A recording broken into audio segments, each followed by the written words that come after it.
Folks, we are here in Northeast Minneapolis. I'm here with Chef Yevang. We're at his new restaurant, Vinay. It's a cool spot, and we're making a cool dish featuring Beren's Old Fashioned Brandy. This was my only responsibility, was to bring the booze. What are we cooking today? Well, you know, when you first dropped that, I might have texted you right away. I'm like, bro, I know what to do with that. You know, like I was excited. I'm like, I mean, other than drinking it. I know what to do with that too. But we're doing double cut pork chops. You know, pork chops in the Midwest gets a bad name. I remember going to my friend's house and, you know, oh, we have pork chops. I'm all excited. And then it's like kind of that gray, dry, you know. Yeah, the pork chops I'm thinking of look nothing like that. Yeah, so these are what we call thick boy pork chops, you know, 3 C's thick, you know? Okay. So yeah. Thick. What I love about this pork chop is everybody gets everything. So if you want the ribs, you got the ribs right there. If you want that fatty part, you got that tail end, that's the fatty part. And if you just want lean, you get that center cut. So, you know, we really love how we do our pork chops here. Awesome, all right. So we got pork chops, and then what's all this? So we have some charred carrots, we got some ginger, some garlic, some shallots, and then we're gonna deglaze it with the old Beren's Old Fashioned Brandy. The tamarind fish sauce that we put on the pork chop. We're gonna put a little bit in there. And then to heat it up, you know, my mom makes this, you know, it's called Mama Vang's hot sauce. Peppers are from their garden. And then we got some what we call, you know, zhuzhi doodads, you know, make it look. Oh, the zhuzhi doodads. Yep. Is that like the garnish type thing? Yes, and zhuzhi doodad is a very technical culinary term. Yeah. It's French, I think, zhuzhi. Zhuzhi doodads. Zhuzhi doodads. Yeah, that's the traditional way of saying it. And with that, are we cooking? Yeah, let's roll. All right. Put your pork chop right in the middle here. You got your salt. Since it's so thick, don't worry about over salting. You're not gonna do the salt bay thing or no? No, that's gross. You think about it. It crawls off people's arms in the sweat. Oh, that doesn't add to it? That's more salt. Like sweat's got salt. You've got these things called safety inspections, health inspectors. I get it. So you want a good, you know, covering on it. And I'm a salt and pepper fan. The pork chop itself is so fatty. You know, some people will throw a little oil in there. You can, but it's so fatty that, you know, again, you just let the fire do its work, and you find a good spot on the fire here. And then we'll just right on the deal. Yep. Huh? So what we're trying to do here is you're creating a sear. You want to sear that outside. This is the #1 thing people are bad at grilling. You don't want fire when you're grilling. You actually want ember. See how like we created this sense of these embers. If it's flaming, then you're burning your meat, and that's where you get like that nasty campfire, you know, taste to it. Got it. So what we say is you want that fat to come down. As that fat hits the ember, there's just the kiss of the smoke. And you let that piece of meat and you let that smoke, you let them have their own private room. Okay. And they do their thing. They do their thing. You know, you play a little Marvin Gaye on a little smoke fat fornication going on. That I'm gonna use that term. You can have that. That's my gift to you. Thanks, chef. Thank you. Hey. So I got called chef. So what we're doing here in this pan is we got a little oil in here. What I'm gonna do is I'm just gonna drop this carrot. So these carrots we've already charred, you know? So it's not gonna take a long time for them to cook. So again, I'm just gonna add a little bit of salt. I always tell people when you're seasoning food, you can always season at the end. So don't over season. Yes, right away, and then you taste at the end. If you need a little more, throw a little more in. We got shallots. We're gonna throw a little shallots in there. Shallots are like little green or little red onions, you know, a little sweeter. I know what shallots are. Oh, but again, they're like, what? Come on, get a better look here. Look at those shallots. Look at this. That looks beautiful. That's some good shallot right there.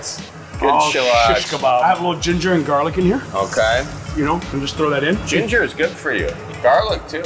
Yeah, I guess. I read it somewhere. Yeah, in Men's Health. Yeah, definitely not there. But what I tell people is especially when you have all these herbs and all these seasonings that are very small, you don't want to put it in the hot oil because it's going to burn.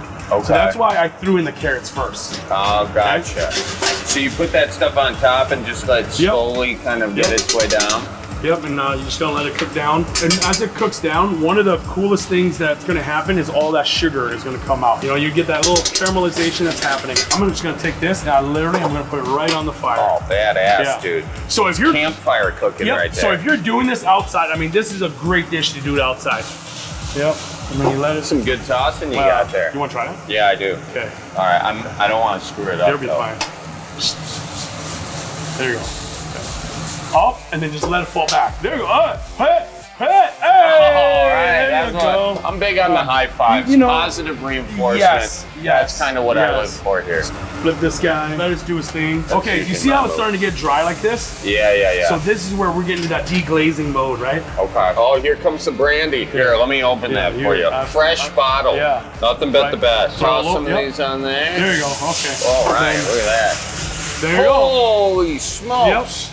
So what that, look at that. Yeah. So what that does is just burning off the alcohol. All that beautiful aromatics there, that's what's cooking down. My grandpa Bob is up in heaven just going, oh, for tripe's sakes, would you look at that. So once that burns off, that means all the alcohol's off. And what we're gonna do here is, this is the turmeric fish sauce that we're using. Okay. So we're gonna put a little bit of that in there too. And then as that starts to kind of reduce down, we're gonna add a little bit of Mama Bang's hot sauce, and then you just let it deglaze. And then if you want to try, it's gonna be real hot, bro.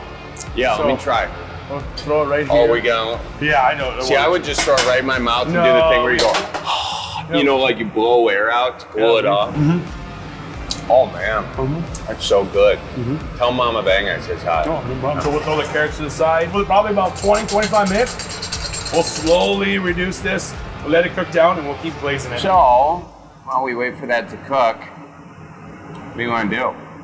Well, you do have basically a full bottle. I do basically have a full bottle. Be ashamed to not it would take it down a scotch. I know. We got fancy ice. Like one of them big ice cubes? Yeah, we do. Come on. I've never had this on fancy ice. Really? Yeah. Ice is pretty cool too. It's all laser cut with design on it. Really? Yeah. Let's do it. Let's do it. You ready for this? We'll just do it straight. A little sipper. You know? Maybe we can a little more than a sipper. Oh, okay. Well, you want a little more. So if you look down, there's these Hmong designs. It's a laser cut, and it's the design that represents Vinai. Our ancestors, long time ago, when they were enslaved to the Northern Kingdom, they were forbidden to write or use our own language. So our great-great-great-great-great-grandmothers, what they did was they sewed these designs into patterns called pando, right here. These little patterns. And these symbols had different meanings. So as a kind of an offshoot of our other kitchen, our other restaurant, Union Hmong Kitchen, this little kind of plus symbol looking down here, it means unity or home. Oh, that's awesome. And so when we use this ice for the old fashioned we have here, we say this glass and this drink is a toast to them for defying the Northern Kingdom so that we have a history and we know our people. Wow. Yeah. So well, cheers to your people, man. That's awesome. Ooh. That'll get you going. Wow. Yeah.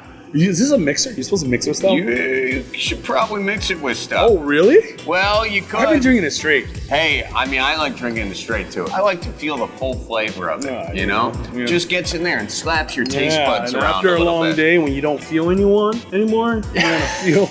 At the end of the day when you don't feel anymore. Yeah, you want some feeling you back. want to feel something. Have a Baron's old-fashioned brandy straight. I've been doing it wrong. Yeah, well. English is my second language, so the instruction was kind of hard. There was no pictures, you know? So I was like, I guess this is the old-fashioned. Yeah. Let's go check on this pork chop. It's looking ready. Oh, absolutely. Oh, that is beautiful. That is You know, in the background, you can do that real slow music. You know, we can.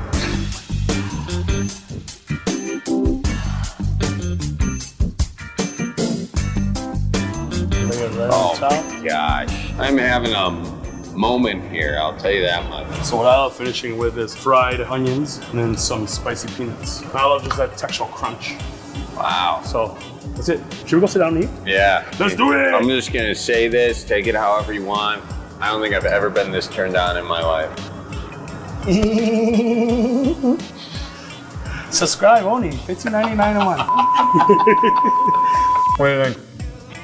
I'm not ignoring you, I just can't respond because the taste is so good. Cheers to your family. Cheers to yours, brother. Hey, thank you, man.